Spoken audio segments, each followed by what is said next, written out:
The very word secrecy is repugnant in a free and open society. Let us never tolerate outrageous conspiracy theories. Conspiracy theories. Conspiracy theories. Because it is not the government of the people any longer. Circus ridiculous. A new world order. A world where the rule of law governs the conduct of nations. Most people do not understand the Illuminati. It's all about control. Conspiracy theories. It is a system which has conscripted vast human and material resources into the building of a tightly knit, highly efficient machine that combines military, diplomatic, intelligence, economic, scientific, and political operations. A new world order. Its preparations are concealed, not published. Its mistakes are buried, not headlined. Its dissenters are silenced, not praised. It's the Weekend Vigilante Show. Well, hello, listeners, and welcome to the Weekend Vigilante Show. I am your host, Sheila Zelinsky, for April 24, 2014. Today, folks, we have a very powerful, hard-hitting lineup. My first guest really needs no introduction, but by new listeners, he's the Chuck Norris of trend forecasting. He's a founder of the Trends Research Institute, author of best-selling books such as my favorite, Trends 2000, and he is a highly respected and regarded for his uncanny track record of business, consumer, geopolitical, and economic trends before they come to pass.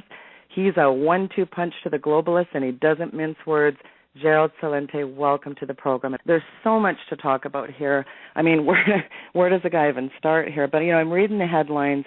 May looks to be like a really pivotal implementation of a watershed moment. And speaking of watershed moments, Gerald, back in December we saw the rules changing again when they said they're going to taper the QE, run the market up, yet we can see the markets can live without it. You have this IMF working paper with good old Carmen Reinhart saying debt sustainability can be achieved through a mix of austerity, forbearance and growth, and a tolerance for higher inflation is needed. I mean, what?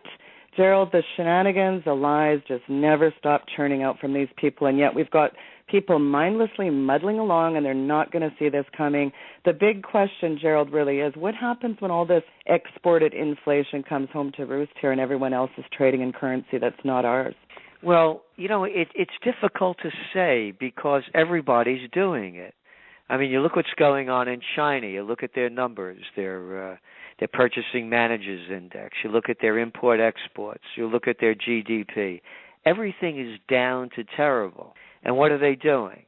Well, they just announced they're going to be creating some more infrastructure programs. In other words, they're dumping money into the system. Yeah. You look at the ECB, they're dumping money into the system. You look at what's going on. Still, without the QE, I mean, they're still, pumping in, $45 billion a month? And when they come out with another 10 that they're supposed to drop off. But look what the real issue is. Interest rates are at all-time lows and for a very long time. So what is that doing? It's robbing all of us because in the old days there used to be a thing called savings accounts. And you put your money in the bank and you got a return on your interest that was above inflation. Now you're putting your money in the banks and you're getting 0.01% if you're lucky. But what the money's doing, Sheila, it's allowing the Ponzi scheme to keep going because all this cheap dough is allowing the hedge funds, the private equity groups, the investment banks, I love that term, investment banks, gamblers, high-stake gamblers, and they're borrowing money at almost nothing, and they're running the markets up.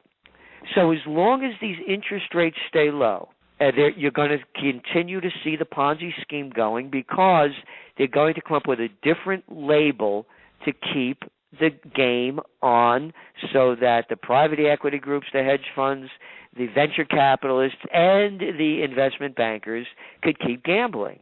None of it is going to come down to the average person. In fact, the opposite is happening. Well, in fact, they'll just come up with a new scheme for the stimulus. And, enter Janet Good old Janet Bernanke 2.0 in a skirt. I mean, look at these headlines. All these, this is like a bad Twilight Zone episode. You've got these unscrupulous charlatans at the helm. They never stop. Who was it, Gerald, that accused the USA of living off their printing press? The Fed keeps churning out the money, and then again, like we just mentioned, Janet Yellen, I call her Mrs. Yes Lady, Keynesian as Bernanke 2.0 in a skirt, whatever you want to call her. All hell is breaking loose on the economic front here, Gerald. You've got Moscow just a few days ago saying that Russia's biggest state-controlled mega oil producers considering using euros as a settlement currency instead of the dollar. Russia's pretty much given us a finger and is saying, we're not going to play with the dollar here anymore. We're simply leaving the dollar system. I mean, if the Russians are able to do this, if China, India, and Brazil and others go along with it, then you pretty much have removed a lot of the international payment system from dependency on the dollar, producing a run on it. I mean, Gerald, has the death of the dollar officially begun here? Yes and no. Dr. Paul Craig Roberts, who I'm sure your audience knows, the former Assistant Treasury Secretary under Reagan, and also he's a contributor to the Trends Journal. And he and I were discussing this, and he said, I cannot believe that the BRIC nations, Brazil, Russia, India, China, and South Korea, have not already come up with a reserve currency. And so that's what's really holding it back, because when you look at the yuan being traded, I mean, you're looking at less than 2% on the world markets that are being traded in yuan. And the euro's no great shake either. So you're going to go out of the dollar and into the euro? For what?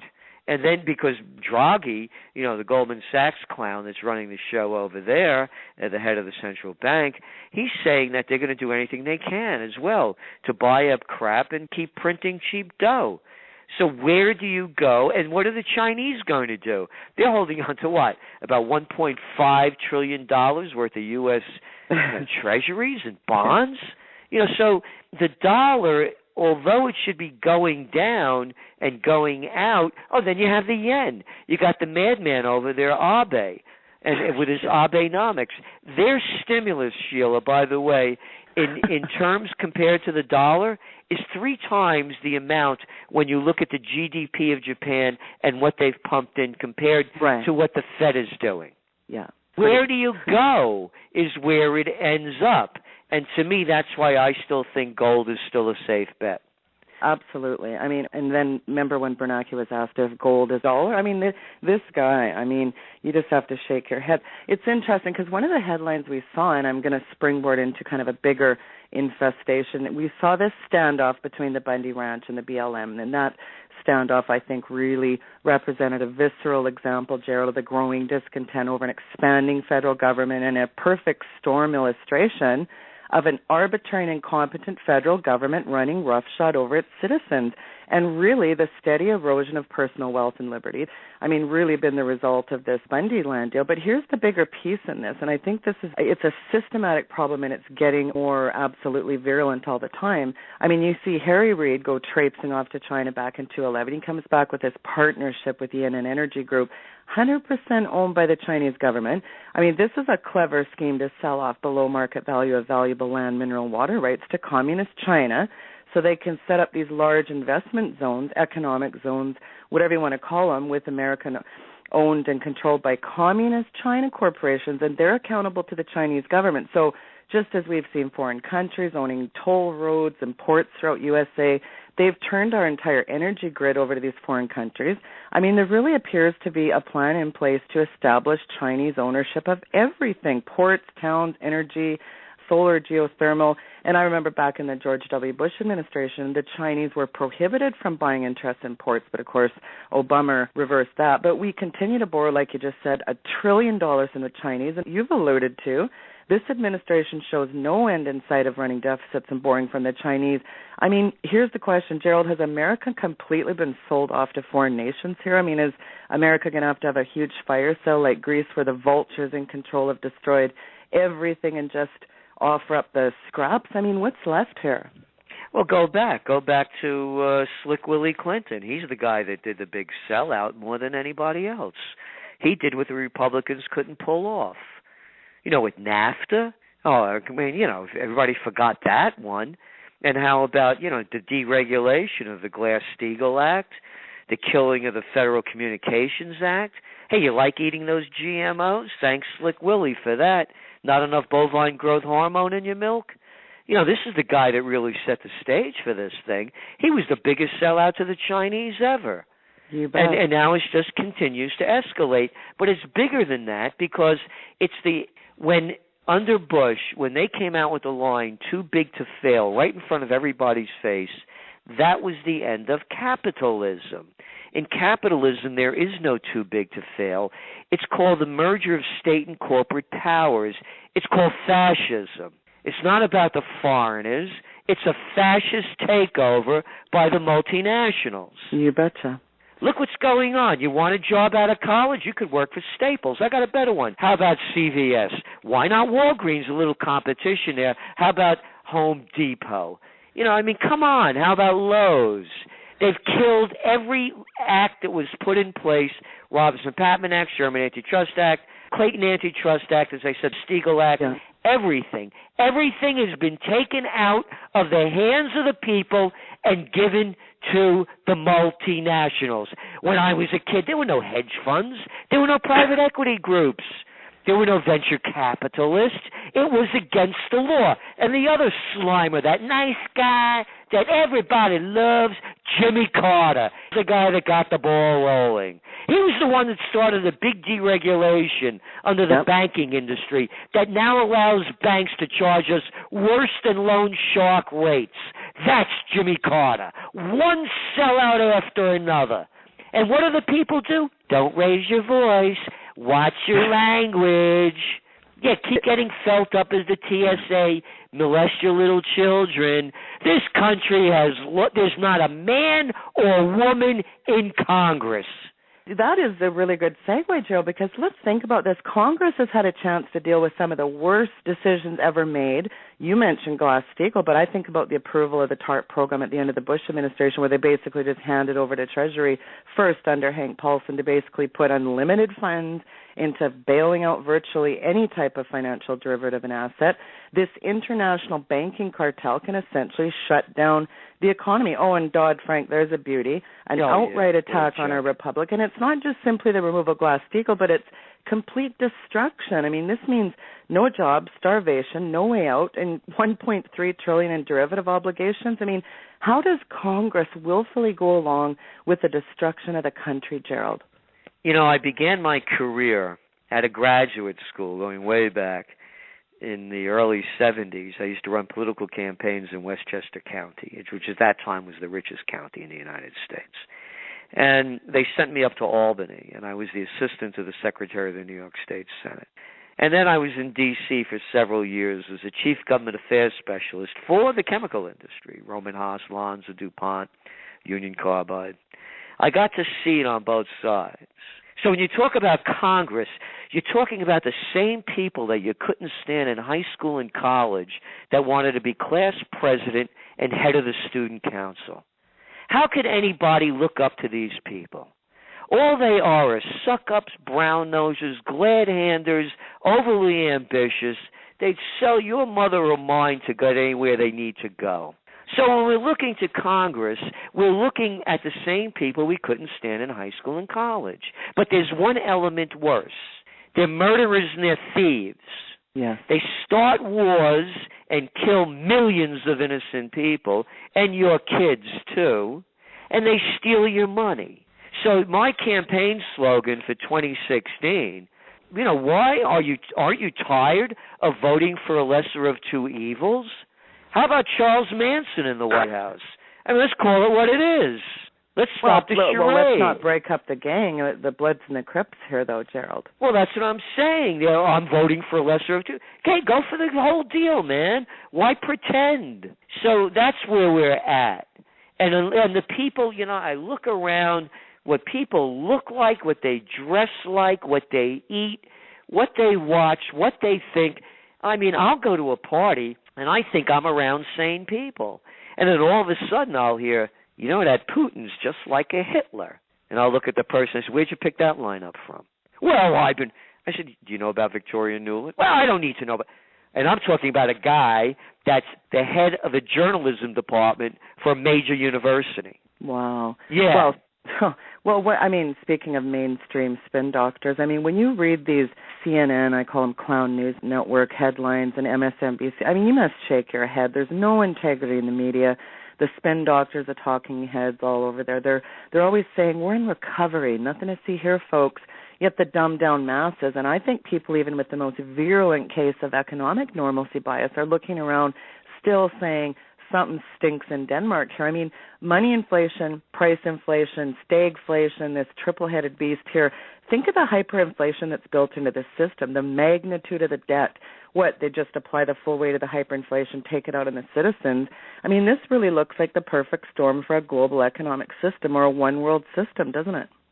Yes, and it is. Again, it goes back to the multinationals. It's a takeover. Going on in Ukraine, it's more than just the neocons. Again, that Victoria Nuland, the Assistant Secretary of State, giving a speech at the National Press Club on December 13th, 2013, and over her shoulder, there's a Chevron sign. And Chevron just cut a deal with Ukraine in November, weeks before she appeared there, for $10 billion to frack. That's right. And you got Shell down in Poland. Oh, they just sent our troops to Poland. And by the way, anybody to me, I'm over here in colonial Kingston, New York, first capital of New York State.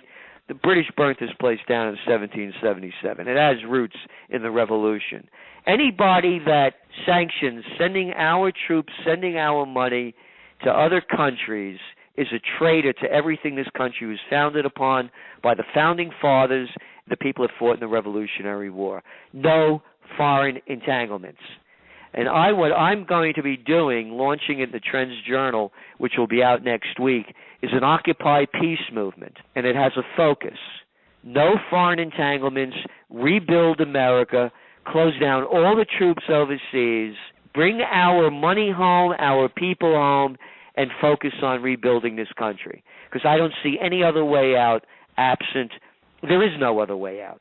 Because as long as we keep giving our money to the madmen and madwomen in power that are causing this destruction worldwide, it only keeps going down over here. Gerald, do you think people fully understand the magnitude of destruction that's coming? I mean, the horror of this thing in action is nightmarish. I mean, what does mainstream look like when you have products on the shelves but Joe Lunchbox carrier can't afford it? When hyperinflation kicks in and you have this price inflation, you go to bed on a Friday night and Monday your gas is $15 per gallon, your bread is, $10, $12 a loaf. What does mainstream look like when this thing takes flight? What happens is it doesn't take place in a straight line like that. And just as I mentioned to you about how easy it is to convince people that Russia is our enemy, that's what they're going to do. It's not going to be obvious. They'll blame it on something else and somebody else and somewhere else. And we all have to stand together to fight this action against the United States for those people that are trying to destroy us and ruining our way of life and stealing our freedom and liberty. You know what I'm talking about? Does it disappoint you? I mean, you look at America now, and I don't think it's people say it was the last free country in the world. I think it's the first and only bastion, that democratic constitutional republic. You've lived in America. You're in America. You've placed your hand on your chest and you've sang the anthem. I mean, personally, when you look around and there's a war in America on every front, and this pilfering, pillaging, plundering of everything, you must just shake your head. Well, it saddens me, but that's why I'm staying here. I could move anywhere, and I was down in Argentina and Uruguay and Chile looking around to leave. And I came back from Berlin in 2012, and I realized, after being to Berlin, there's no grander city, and it was grander than Paris before it was bombed out. And everywhere you look, you see all new construction and old building, all new construction and old building. And I said, how could they let a two-bit freak like Hitler destroy their country? And I'm Italian. Italian-American. How can they let a two-bit freak like Mussolini destroy their country? And I came back, and there was a for sale sign on the 1750s Franz Rogan house right next to our offices. And I said, I'm not running away. This is my country. I'm sick of these. There's two-bit freaks everywhere. You can't run. But I have to tell you, the opportunity now has never been greater because the vacuum is so large. Everybody can see through it that's half awake, and they're not whacked out on prescription drugs. I mean, everybody sees the fraud that it is. So when you have an opening like this, it could be filled with greatness, or if nothing is done, it will be more destruction.